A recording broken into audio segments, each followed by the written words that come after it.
विद्यापीठाला पसंती 61 देशांच्या 258 जणांनी घेतला प्रवेश। Italy, Japan, Norway, America, England सारख्या देशातील विद्यार्थ्यांनी घेतला प्रवेश।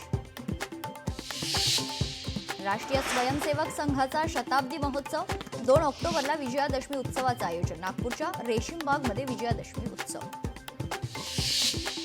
एल्विश यादवच्या घरावर गोळीबार प्रकरणी आरोपीचा एन्काउंटर। आरोपीच्या पायाला लागली गोळी। पोलिसांसोबत झालेल्या चकमकीदरम्यान लागली गोळी। गगनयान जीवन अंतराळात झेपावणार इस्रो प्रमुख व्ही नारायणन यांची माहिती। अंबादास दानवे आज हिंगोली दौऱ्यावर। पावसामुळे हिंगोली शेतकऱ्यांच्या पिकांचं मोठं नुकसान। पूरग्रस्त भागाची केली पाहणी। पाकिस्तानमध्ये भीषण स्फोट, 2 जणांचा मृत्यू तर 33 जण जखमी। परिसरात गोंधळ, जखमींवर रुग्णालयात उपचार सुरू।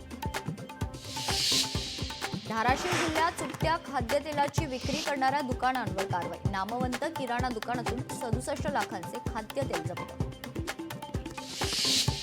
आजपासून पुण्यातील वेल्हे तालुक्याचं नाव राजगड। शासनाकडून राजपत्र जारी। महसूल मंत्री चंद्रशेखर बावनकुळे यांनी काल केलेली घोषणा। आज राजपत्र जारी करत घोषणेवर शिक्कामोर्तब।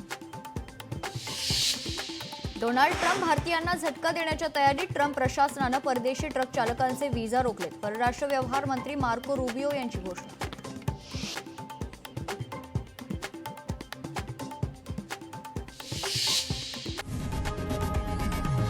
लोकशाही मराठी ऐका, पहा, जागरूक रहा।